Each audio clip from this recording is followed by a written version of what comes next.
We begin here in Japan, where the country's vaccination plan is getting a boost after nearly 1 million doses arrived from Belgium. The Pfizer-BioNTech vaccines touched down Monday at an airport near Tokyo. Combined with 3 previous shipments, Japan has secured enough to fully vaccinate more than 1 million people. So far, just over 46,000 frontline workers have received the first jabs. The next priority group is seniors, who are slated to start getting vaccinated next month. Meanwhile, Tokyo and 3 neighboring prefectures remain under a state of emergency for 2 more weeks. The declaration was due to end on Sunday, but was extended last week. Officials are continuing to request restaurants and bars to close early and for people to refrain from non-essential outings. I feel the extension is the right thing to do. I see more people back on the streets at night. The last trains are getting crowded. 116 new infections were confirmed in the capital on Monday. The number of new cases over the past week was about 6% less than the preceding week, far less than the 30% weekly drop officials are targeting. It is extremely important to take steps aimed at reducing the number of people who go out dining. The government wants more cooperation from the public. Kato says the government is planning to increase testing at nursing homes. It also wants to do random testing in city centers to assess the current situation better. And staying with Japan, the latest NHK opinion poll shows the approval rate for Prime Minister Suga Yoshihide's cabinet has exceeded the disapproval rate for the first time in 3 months. The telephone survey was conducted over the weekend. The approval rate stood at 40%, up 2 percentage points from last month. The disapproval rate was 37%, down by 7 points. The approval rate surpassed the disapproval rate for the first time since December last year. Japan kicked off its coronavirus vaccination program in mid-February. Asked whether they want to get vaccinated, just over 2/3 of the respondents said they do, while 21% said they do not. 13% said they don't know or gave no answer. The International Olympic Committee and related bodies in Japan are now making preparations for the Tokyo Olympics and Paralympics based on the assumption the Games will be held this summer. Asked about what form the Games should take, 5% said the same as before, 34% said spectator numbers should be limited, 19% said no spectators should be allowed, and 1/3 said the Games should be canceled. Moving now to Myanmar, where anti-coup protests continued on Monday. 2 people were reportedly shot dead in the northern city of Myitkyina. Shops, banks, and factories are shut in major cities after unions called a general strike as part of their civil disobedience movement. Organizers asked citizens across the nation to stop work to defeat the February 1st military takeover and restore democracy. Unions and industries including construction, agriculture, and manufacturing declared the strike. They say business as usual will only benefit the military. An organizer of the strike in the biggest city of Yangon says authorities are ramping up violence against demonstrators. The security forces fired tear gas shells and surrounded us. We escaped by running away. We'll continue our strike until the dictatorship falls.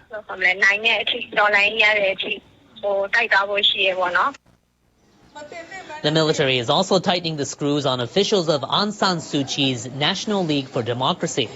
NLD members and their relatives are being detained one after another. A party official died in custody in Yangon. Local media say he may have been tortured. Now, Australia has suspended defense cooperation with Myanmar. Foreign Minister Marisa Paine said her country will redirect humanitarian aid following the coup. We have reviewed our military engagement, and I announced yesterday that those activities would be suspended. We've also reviewed our development assistance, because one of the things that I do not want to do, and that Australia does not want to do, is to penalise the people of Myanmar. Paine also said Canberra will continue to seek the release of Sean Turnell, an Australian economist and advisor to Aung San Suu Kyi, as well as the freeing of the ousted leader and President Win Min. Saudi Arabia says it's intercepted and destroyed drones and missiles apparently launched over one of the world's biggest oil fields. A series of drone and missile strikes on Dammam in eastern Saudi Arabia were launched from Sunday morning through the night.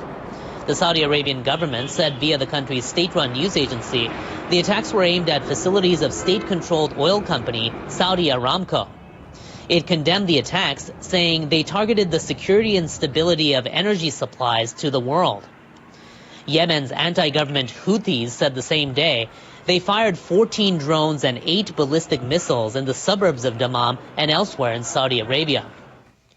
Yemen has been plagued by a civil war for years between the Saudi-backed government of President Abdu Rabbo Mansur Hadi and the Iran-backed Houthis. Following the latest strikes, a primary benchmark for international oil prices, the WTI, reached its highest level in about 2.5 years. Next, in a highly anticipated interview, Meghan Markle, the wife of the United Kingdom's Prince Harry, says the British royal family was concerned over the skin tone of her son. We have in tandem the conversation of he won't be given security, he's not going to be given a title,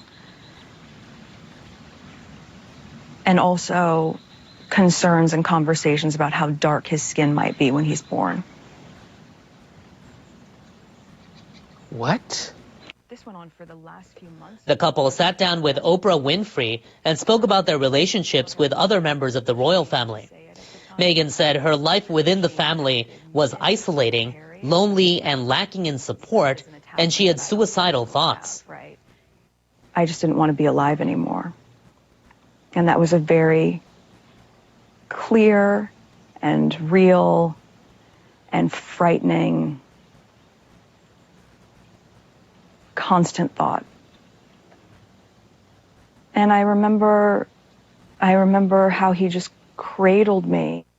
I would disagree. I think he saved Harry said he was let down by his father, Prince Charles, suggesting inadequate help from the royal family. But he indicated he's keeping in touch with Queen Elizabeth, saying, "I have too much respect for her." The royal family released a statement from the Queen last year, saying the couple and their son will always be much-loved members of her family when Harry and Meghan announced their withdrawal from royal duties. But British media have been repeatedly reporting what they describe as strained relationships between the couple and the royal family.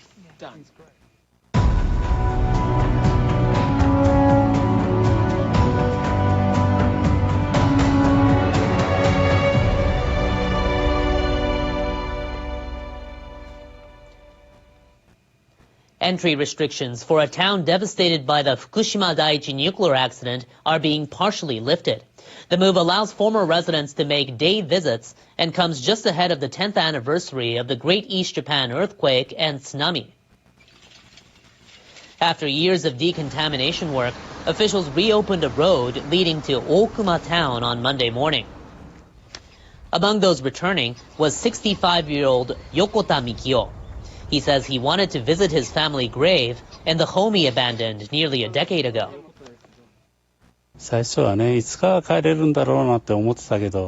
At first, I thought I would be able to return home someday. But as my house gradually decayed, I began to think it wasn't possible, and we'd have no choice but to destroy it. Local officials plan to lift an evacuation order for part of the town by next spring, which would enable people to move back. But some areas around the crippled nuclear plant remain off limits. An education center has opened in Ishinomaki, a city devastated by the tsunami. Remnants are on display, as well as an exhibit that provides first-hand accounts from survivors. When my daughter's body was discovered, parts of her were missing. Even under such circumstances, I remember feeling relief that I was able to see her. The facility also has a learning space specifically designed to show children what to do in the event of a tsunami. Now that the facility is complete, it's important that we try and pass down the lessons we learned so we can save lives in the future. The facility is surrounded by a memorial park that's scheduled to open later this month. Switching gears now to the weather, residents of Hawaii are expecting heavy rain to impact the islands this week. Our meteorologist Jonathan Oh explains the forecast in our World Weather Report. Hello, we are seeing some tropical moisture that is moving its way into Hawaii, and so because of that, looking at rain to really be picking up as we go forward throughout the next few days. Looking at the next 24 hours, looking at showers with some clouds, and that'll be the story as we go throughout Monday into Tuesday. We may be seeing some heavier rainfall, though, so some of the locations, including the Big Island, could see up to 150 millimeters of rainfall in some locations over the next few days. So just be on the lookout for that. It's going to be more of a wet type of pattern as we go through the first part of this week. Meanwhile, we are talking about a drying pattern and a warming trend across Japan. We've been dealing with a low pressure system that's south of Tokyo, and that's been bringing in some showers. It was moving from the west to the east. But now as it starts to move away from Japan, high pressure comes into the picture, and that's going to increase temperatures and really bring some sunshine into a good portion of Japan. Tokyo going up to 19 on Wednesday, looking at upper teens and even low 20s from Osaka into Fukuoka as we go into the latter part of the week. Sapporo, you have a little system kind of zooming through the north, and so that's going to bring a possibility of some snow and showers on Wednesday with a high of 4. But warm by Thursday, high of 7 as we go through the latter part of the week. Meanwhile, across Europe, we have a system that's located into the western portion of Russia, really digging in with some cold air. That's going to drop daytime highs into below freezing, keeping it there. Back toward the west, another low is dropping in, moving toward Germany, and that's going to bring some cloud cover and possibly even some showers into the coastal areas as we go through Monday. Rome looking at another system moving through, rain expected with a high of 13, and so it looks like that we're going to be seeing that rain pattern as that low moves toward the east and then heading toward the Balkan Peninsula. Elsewhere, 12 in London, 10 in Paris. Lisbon, you'll be topping out of 17 with sunny skies on Tuesday. That's the your forecast. Hope you have a good day wherever you are. The Duke and Duchess of Sussex have given a deeply personal interview to Oprah Winfrey, explaining why they left the UK. Meghan says that someone within the palace asked how dark their first baby's skin colour might be. A judge has delayed the start of one of the most significant trials in US history. A former police officer is charged with killing George Floyd last May in Minneapolis. The court is considering whether to reinstate a charge of third-degree murder. The UN says it's deeply concerned for the fate of around 200 protesters who are believed to be trapped by security forces in Yangon. It comes as the Burmese ambassador to the UK has called for the release of Myanmar's ousted ruler Aung San Suu Kyi. And Italy's death toll from the coronavirus has passed 100,000. Only 5 other countries have done the same.